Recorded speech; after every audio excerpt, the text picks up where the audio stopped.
This is the VXE R1 Pro, a $40 mouse that people might actually find better than the $200 mice that are currently on the market. Let me elaborate. So, this mouse was actually $40. It comes in this goop box. I'm not gonna try to explain to you. It's just a box that holds a mouse. There's no need. You can get the dongle that comes separate. I got it for $21. This is Canadian dollars, so it will be less or more depending on where you are. I'm not sure. In the box, you get extra skates, you get some grip tape, and then you get the rest of the things you need for the mice to work. You know, charger, stuff like that. Let's get to the nerd stuff. Okay, Quano Iceberry pink dots for the clicks, the left and right. Okay, let me show you the clicks. I'll do a sound. That's the left. That's the right. Hope you enjoyed that. Side buttons are decent. The front one does have some like crazy like push travel. I don't know if you can kind of see that. So just, oh no, sorry, the back one has way more. Like it's pressed right now and it's like that's a lot. I don't use the side buttons often, so it doesn't really matter to me, but some people might, you know, care about stuff like that. The scroll wheel is very good. It's super light. Next, the coating. Okay, so as you see, there's no grips on this, right? It's because you do not need it. This coating is insane. So let's compare it to my Model O, which is what I upgraded from. This thing, so how I would hold this is fingertip. I'd hold it like this pretty much. As you can see, no palm contact. And I'd hold it on the slope and my finger would like slowly slide down while I was playing and I'd have to go back up. So I needed grip tape on this. This will never happen on the VXE because once your hands get like a little warm, they are like glued to the mouse. So you really do not need grip tape. The skates that it came with were, well, you can see where they were, right? They were good. They were like they were decent. They were ordinary skates, right? Nothing too special. I replaced them with the X-Ray Jade dot skates. So you can keep them on though. Like they're not bad skates. Weight of the mouse, 49 grams. It says 48, but you're probably better to just say 50 or 49. Which does feel very nice to the hand. Even if you upgrade from like a Model O like I was, which is like, yeah, this thing feels like heavy compared to this. Even with the mods I did, I could have done more, but I didn't have the proper clippers or like whatever they're called to like cut out the bottom or anything. But basically I ripped off the back to try and make it lighter, and this still feels way lighter than that. And it's also super balanced, so you don't have to worry about any problems. Like I'll hold it right where the sensor is. There's no issue. So good weight, good balancing. Battery life, 70 hours. 75 hours it states. I charge once every 1 or 2 weeks. So yeah, I charge once every 1 to 2 weeks.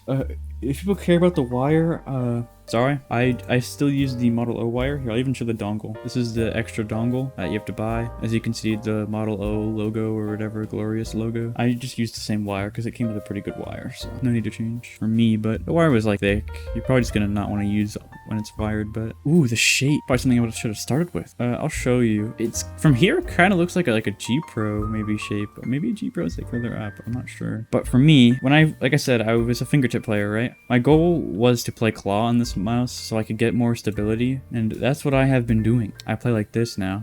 The only thing I had to really get used to was obviously my palm touching and sometimes my nail like grabbing the mouse pad, but I just keep them like really short now, so it's not really an issue. Something I just get used to. The sensor is a 3395 polling rate, like I said, with this dongle 125 to 4K hertz. Without that dongle, it's 125 to 1K hertz. So just keep that in your brain. All right, you hear me? Keep it in your brain. Oh, I can show the software actually, if you guys want to see. Sorry that the camera just rotated. Here it is. As you can see, it is Chinese or Mandarin, whatever the correct wording is. But do not fault or whatever people say. It's all very readable, other than for some reason this is still Chinese, but I know what to click, so it doesn't really bother me. Get all these options. Performance mode on, obviously, because you're the go and you need to be better than everyone. Remap everything if you wanted. 2 different settings, like super basic. For my grip, okay, I have 19 by 9 hands, I am pretty sure. And for my grip, I tend to hold it like right there with my thumb. I don't use side buttons, right? So me having it right there doesn't really matter. But I have it like around here, and then I do a classic just claw grip. It's right in there. Hopefully I can show it for everyone. If I'm playing some chill game like Minecraft, I'll probably just be like this. And for both of those grips, it feels pretty comfortable. To be fair though, it is the only mouse that I have tried to do claw grip with. This is like palm grip. Would work just fine, I'd say. I'd have no complaints if my thumb would even go my thumb would even go perfectly. So, all right, for me, The cons that I have with this mouse, okay? The only cons, as I stated before, are the post travel with this back button. Does not bother me at all. And for me, I still have to consciously choose this grip. So like, well, not all the time, but most of the time, sometimes I still have to consciously choose this grip. And when you're like thinking of your grip, it kind of like messes you up because you're not thinking about the game anymore. So it's just like you lose extra brain power that could be put into the video game and not how you're holding your mouse, right? So that's probably just a me thing though. So the only cons are probably just with my copy and my hand. The fact I am too neurodivergent to even grip my mouse in a way that I don't have to think about it. Anyways. Do I recommend this mouse?